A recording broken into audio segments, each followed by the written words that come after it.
dari tahun 2008 ketika ada pilkada pertama kali di Jawa Barat dan Kota Bandung. Terus 2009 saya juga ngikutin bagaimana Barack Obama terpilih dan dilantik, sampai saya bisa meliput pelantikannya di sana di Washington DC dan ngelihat perubahan yang luar biasa di sana.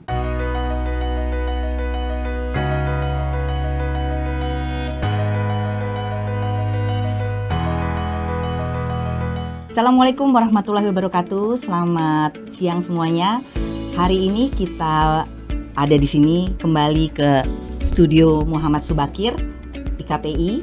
Nah, ini kita akan berada di sini untuk recording pertama kali podcast kita dengan bintang tamu kita nih. Hari ini bintang tamu saya mesti sebut ya, karena pasti semua orang kenal. Ini Kang Farhan.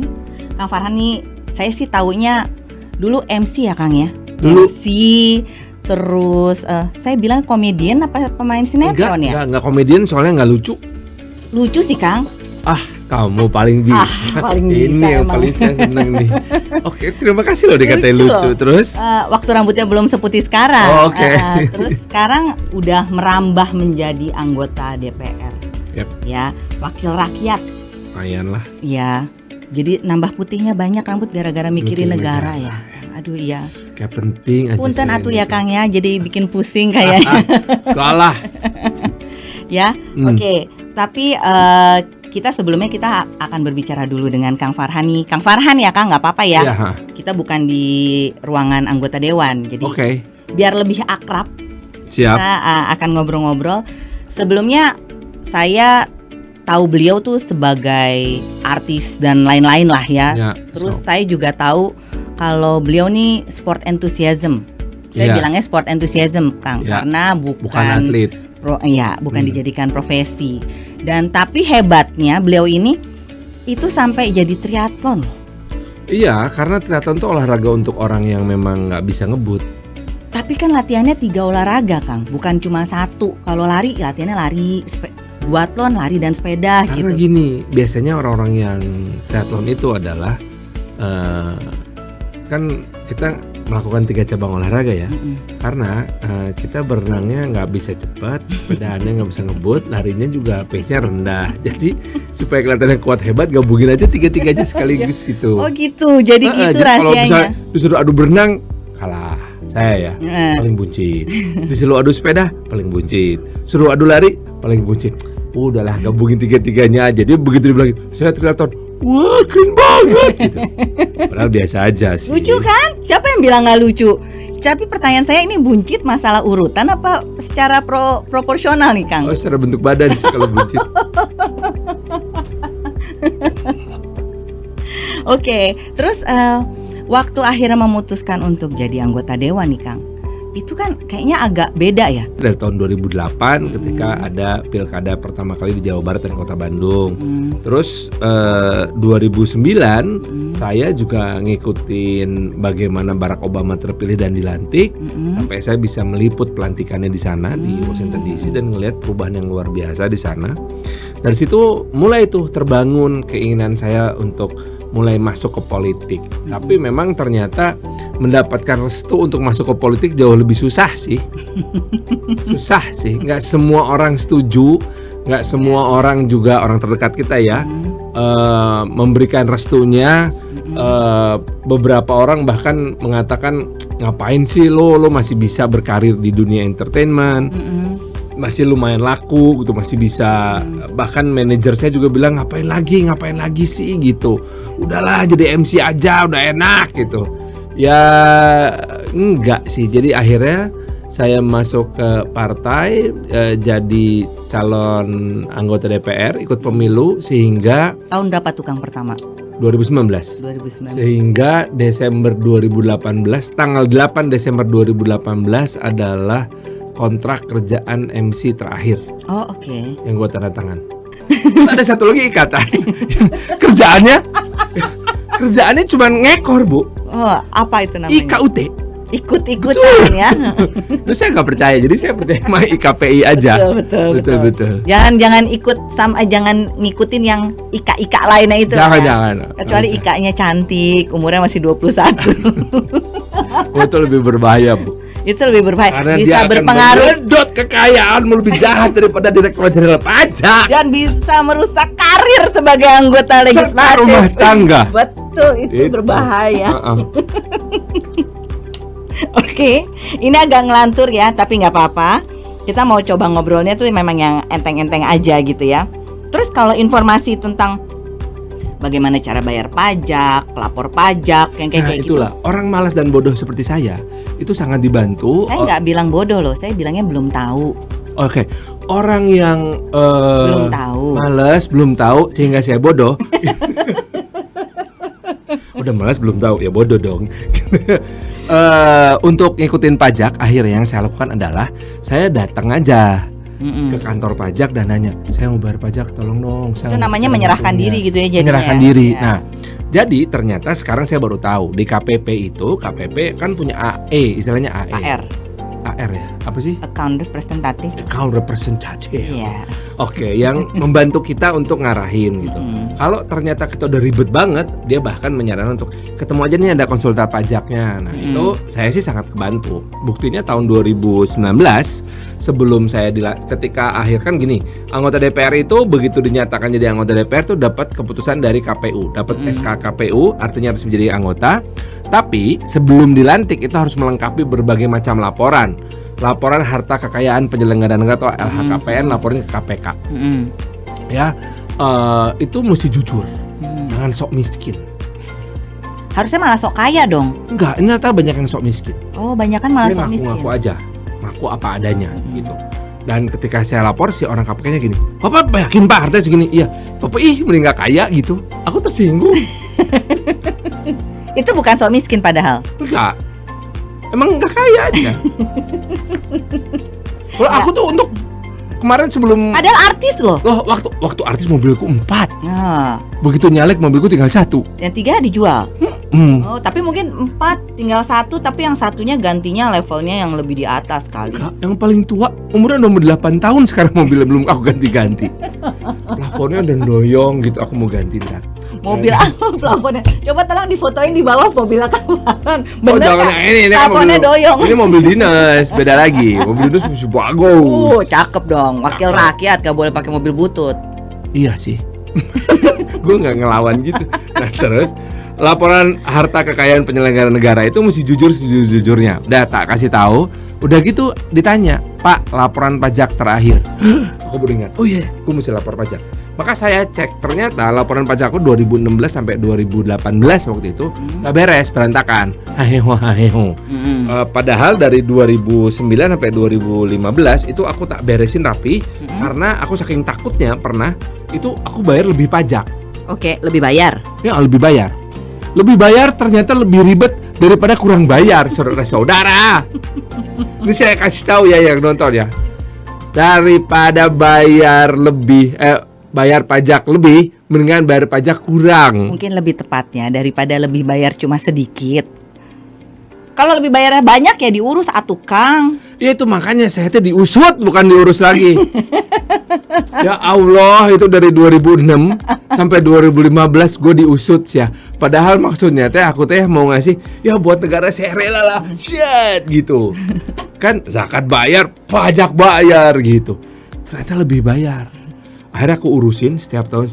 Alhamdulillah Beres. tahun 2010 beres sehingga aku bisa restitusi pajak. Dia bikin stres tuh. Nah, restitusi pajaknya alhamdulillah bisa saya beli tanah. Oh, tapi nggak beli mobil. Enggak, beli tanah. Ngapain beli Karena mobil? mobilnya kan cuma 1 yang 8 tahun Enggak, itu. waktu itu masih 4. Oh, masih 4. Masih 4. Oh, oke.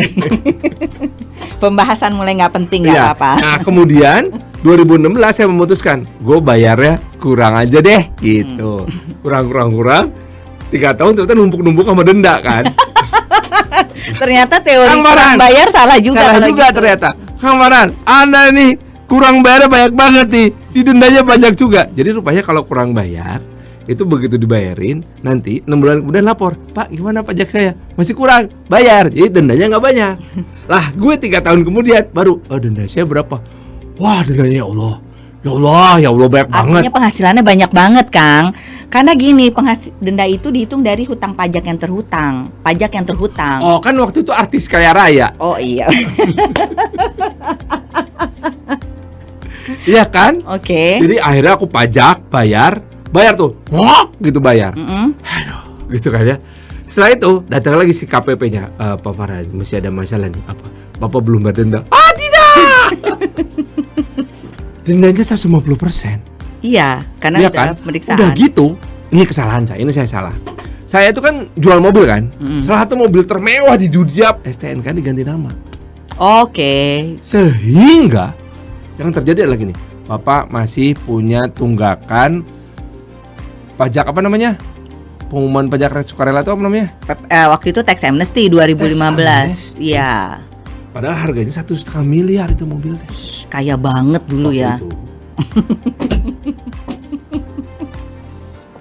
1,5 miliar. Saya udah jual Pak, buktinya mana? Jadi saya mesti balik lagi ke si dealernya minta bukti semuanya. Terus aku gambar-gambarin karena dia ternyata memalsukan KTP gue selama 3 tahun itu ya. Akhirnya saya buktikan berarti saya sudah jual dan saya tidak punya. Kalau nggak saya mesti bayar 1,5 miliar loh. Kan bisa dibuktikan dengan kwitansi sama rekening koran sih Kang sebenarnya. Ya itu dia, makanya saya kan mesti nyari kwitansi sama rekening koran 3 tahun yang lalu. Pikir gampang. Udah diurusin sampai akhirnya saya mengajukan pengampunan denda apa? Permohonan pengurangan sanksi. Saya mengajukan, saya langsung datang menghadap ke kepala kantor KPP Jakarta Selatan 3. Datang menghadap, Bapak saya menghadap minta ampun Pak. Gitu. Dapat dong. Ya, dan dia mesti galak sama gue karena saya belum dilantik jadi anggota DPR. Emang pengaruh sekarang setelah jadi ternyata ada pengaruh. Nah, tapi setelah itu lega, hidupku lega. 3 bulan yang setengah mati itu akhirnya lega karena sampai hari ini pajakku sangat rapi. Sudah ada konsultan pajak yang menangani jadi. Sudah ada yang menangani dan punya sama orang-orang KPP itu benar-benar dijaga gitu. Sehingga pajak aku sesuai dengan pendapatan yang aku terima sebagai anggota DPR yang resmi, yaitu gajiku 68 juta sebulan. Tok.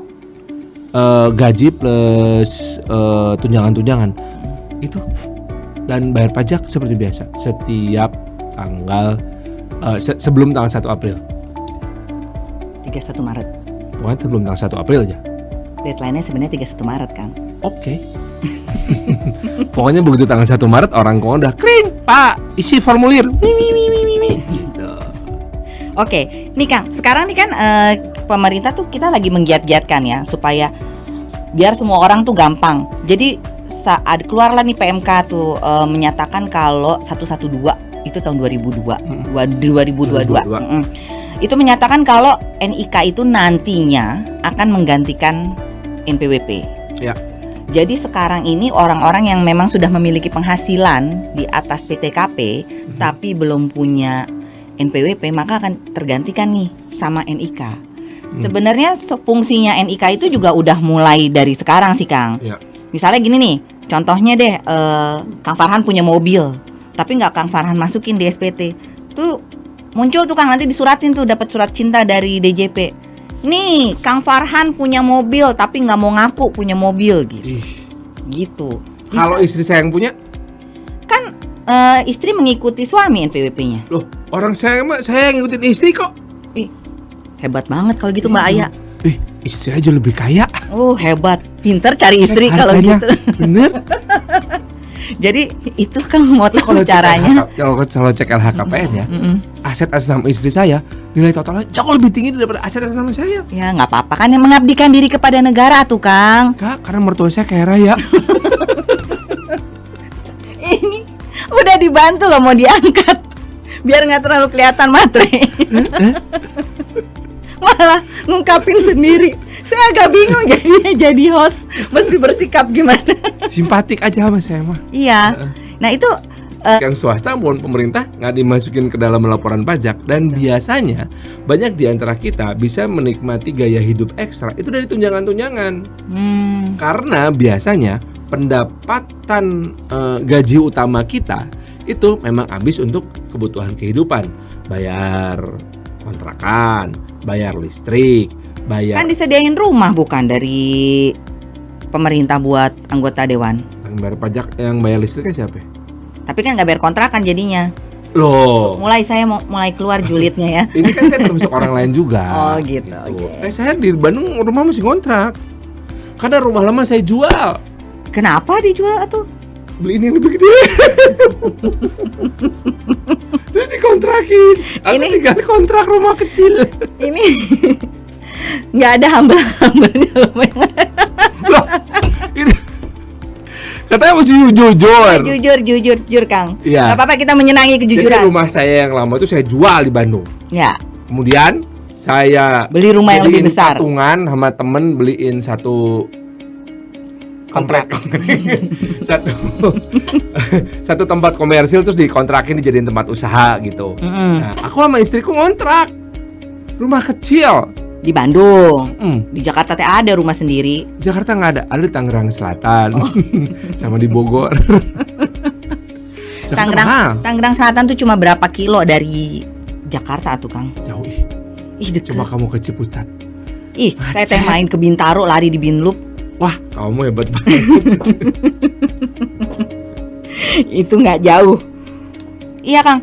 Tapi kan maksudnya gini, dari NIK itu kan banyak kartu yang terbuka dong. Kita sekarang beli apa-apa tuh, beli rumah. Nggak cuma itu, semua layanan publik, baik layanan publik dari swasta maupun layanan publik dari pemerintah, mewajibkan kita menyetorkan NIK. Layanan publik swasta contohnya bank swasta atau operator telepon swasta gitu.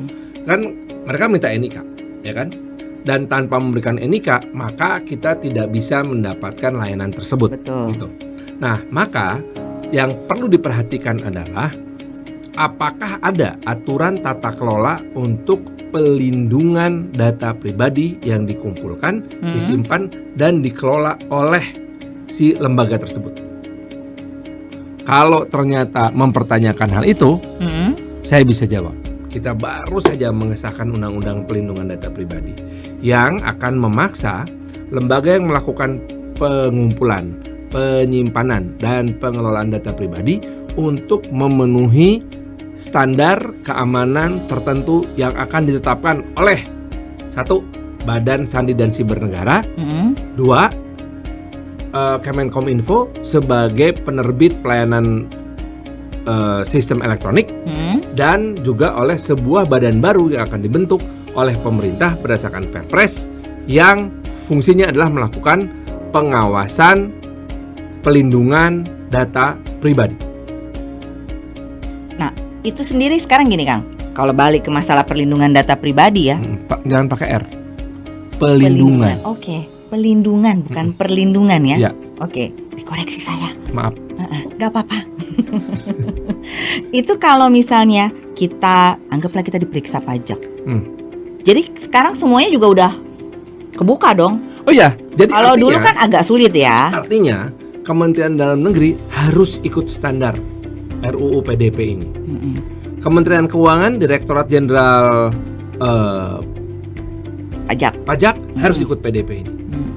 Karena walaupun data yang dikumpulkan oleh Dukcapil lewat KTP itu adalah data umum, sedangkan data yang ada di Direktorat Jenderal Pajak itu data spesifik. Jadi artinya dua-duanya harus dijaga sedemikian rupa, dan ada transfer data antar lembaga. Itu juga ada aturannya. Jadi begitu. Intinya nih pas nih kan, tadi kan kita membahas nih kalau Komisi 1 membawahi yang si IT ya, itulah ya. Kita jadi, yang bikin tuh undang-undangnya. Nah, jadi itu penyimpanan data per kamar gitu ya, jadi ya tiap departemen. Per silo. Iya.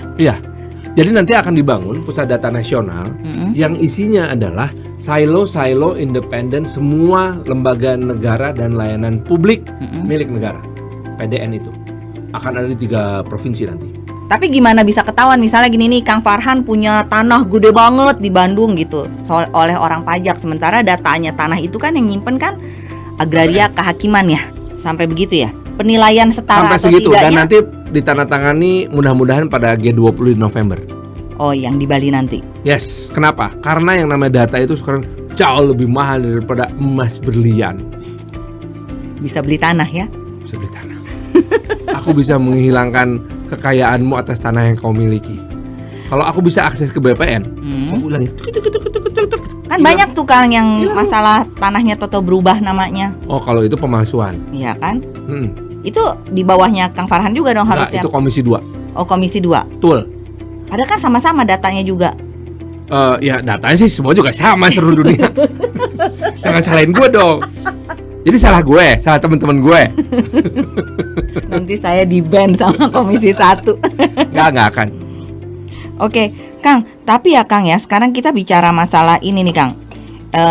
Sebenarnya ada banyak beberapa kekhawatiran ya kalau NPWP nanti disamakan dengan. Apa sih kekhawatiran coba? Ya itu tadi, karena kamar-kamarnya nanti kan bisa langsung diambil, diintip apa segala macam. Emang boleh? Ya kan? Sehingga kita tidak bisa menyembunyikan harta. Betul. Apalagi kalau nggak ikut PPS. Kemana ikut nggak PPS? Ikut dong. PPS apa sih?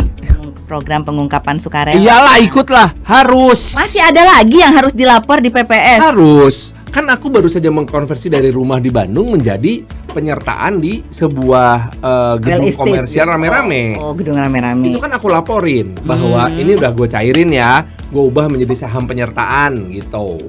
Oh, itu makanya ikut di PPS. PPS. Oke. Supaya nggak tiba-tiba ketahuan mesti bayar denda lagi. Agak trauma ya sama. Kita itu kan punya yang namanya handphone ya. Tinggal di foto itu kartu NPWP-nya.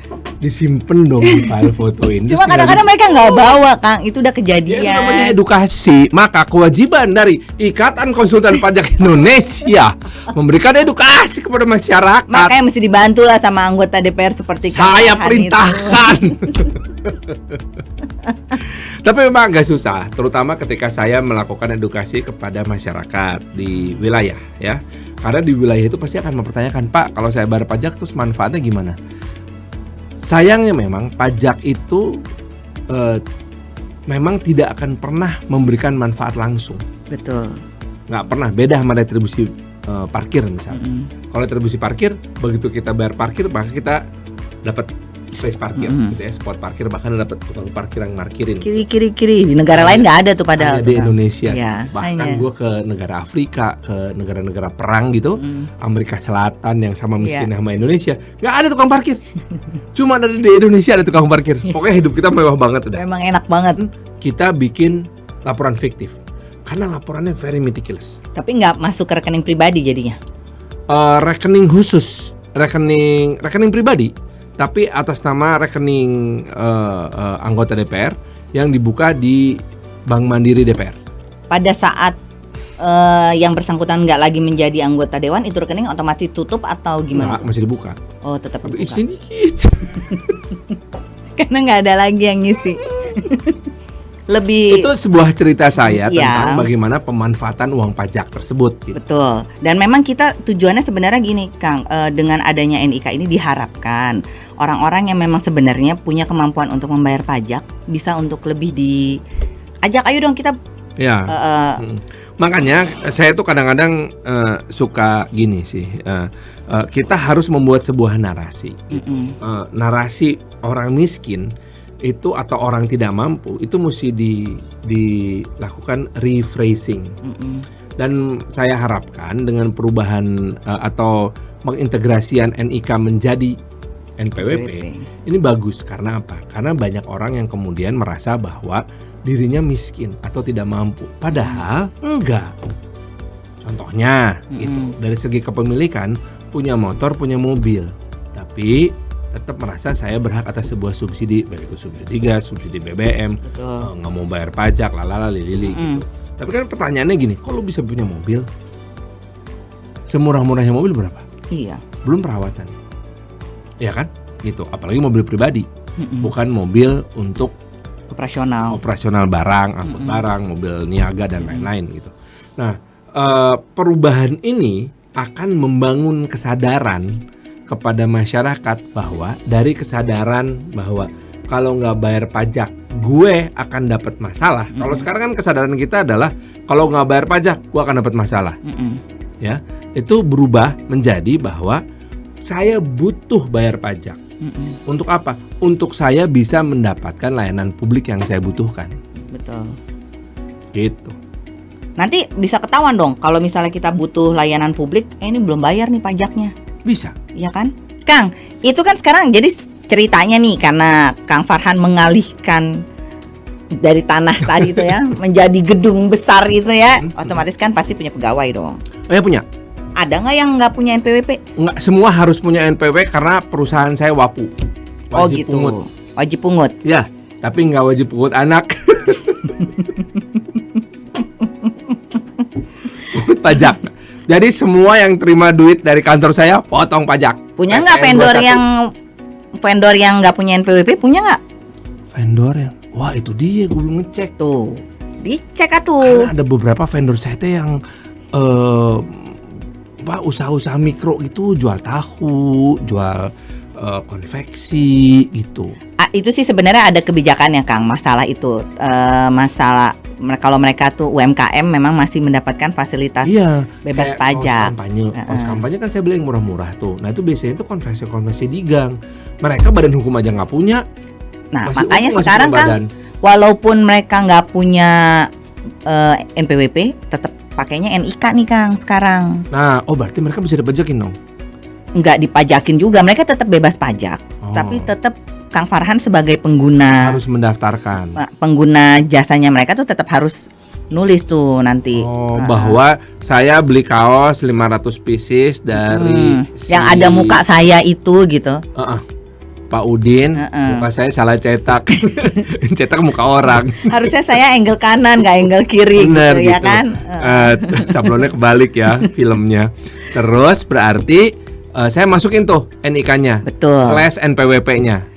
Dibahas sebelumnya memang akan ada proses validasi juga. Nanti itu akan ada pengecekan kerjasama dari pihak DJP dengan mungkin apa tadi Dukcapil ya. Iya. Untuk pengecekan memang benar nggak nih alamatnya benar. Namanya benar, tanggal lahir benar, karena kan memang itu harus ada penyamaan data. Karena ada beberapa kasus yang saya temukan NPWP-nya tuh beda alamatnya dengan alamat di KTP. Mereka udah pindah tapi nggak ngerubah alamat di NPWP gitu. Itu banyak tuh Kang, karena males kan ngurusin form permohonan perubahan data itu kan ada tuh. Kalau sekarang kan ada ya. Emang agak riweh gitu, tapi dengan adanya nanti penyamaan antara NIK dengan NPWP, once data di NIK kita berubah, NPWP akan mengikuti, data di pajak akan mengikuti, karena memang pada akhirnya NPWP-nya nggak ada, semua akan memakai 16 angka ya untuk NIK itu, gitu. Itu yang akan kita jadikan acuan. Tapi intinya memang seperti tadi yang saya bilang, ujung-ujungnya setiap warga negara yang memang telah memiliki penghasilan di atas PTKP otomatis akan memiliki kewajiban perpajakan dan itu akan terikat dengan adanya NIK.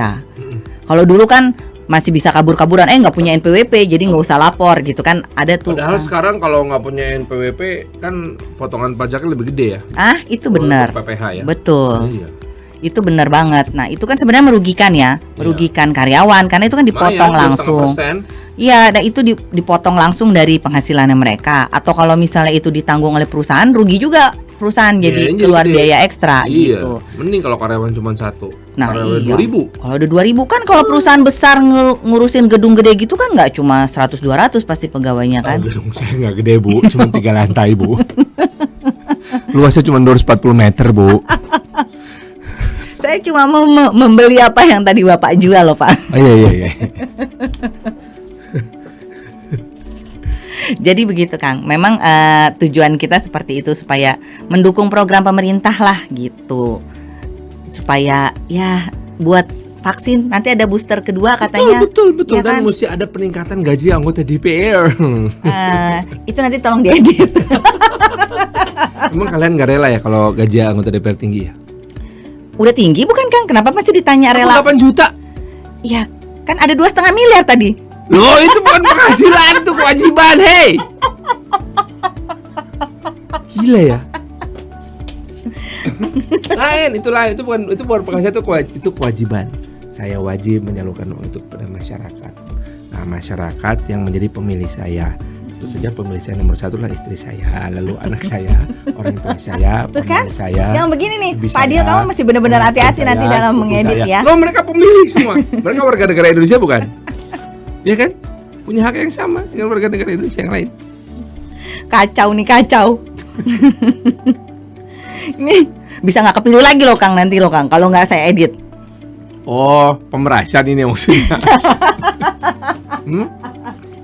Kita punya barang buktinya loh. Oke, kalau gitu siapa konsultan pajak yang bisa saya gunakan jasanya untuk jadi konsultan saya? Aduh. Kalau insting politisnya gitu, begitu ada ancam langsung diajak negosiasi. Kita deal aja lah. Biar lebih terikat ya. Ember.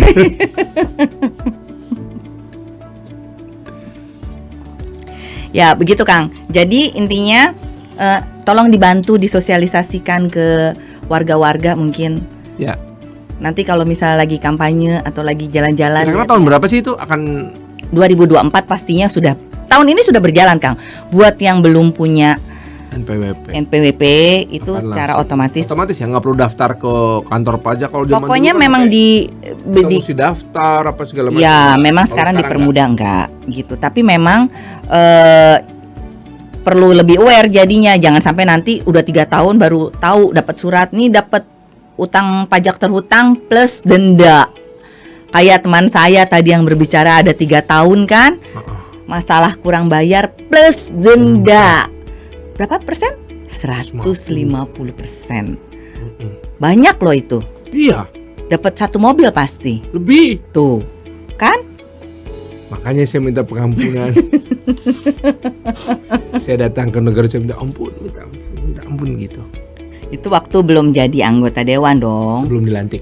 Setelah dilantik kesadaran membayar pajaknya. Ya mau nggak mau karena biasanya KPK terus PPATK itu kerjaannya nyelidiki Anggota dewan. perputaran uang kita.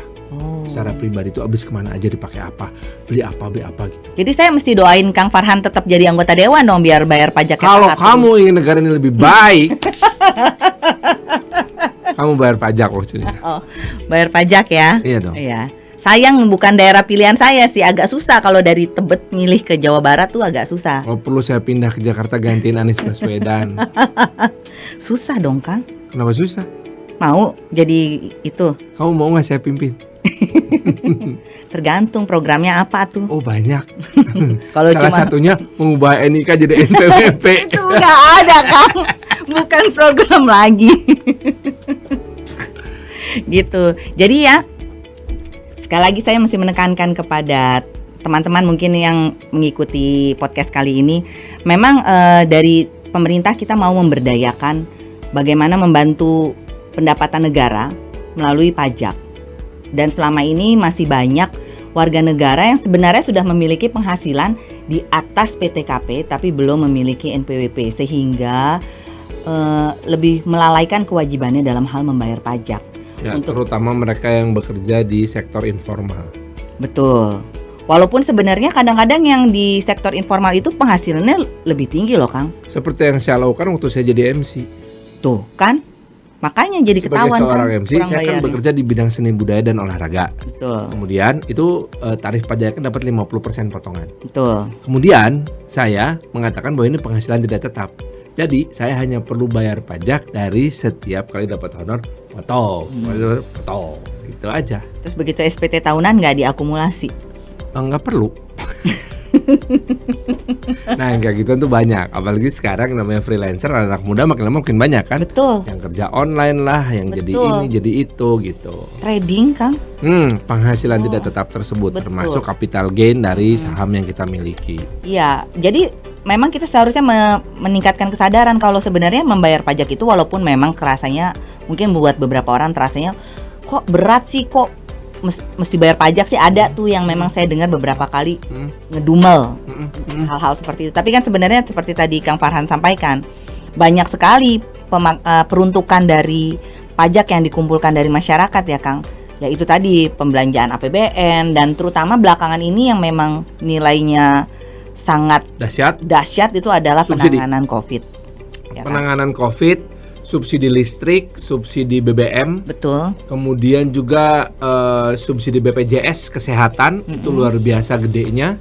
Ditambah lagi dengan subsidi pupuk, itu juga luar Pertanian biasa ya. gedenya, Iya. gitu loh. Betul. Jadi memang mesti diingatkan lagi, tolong memang kita menghimbau kepada rekan-rekan untuk mensosialisasikan masalah membayar pajak ini.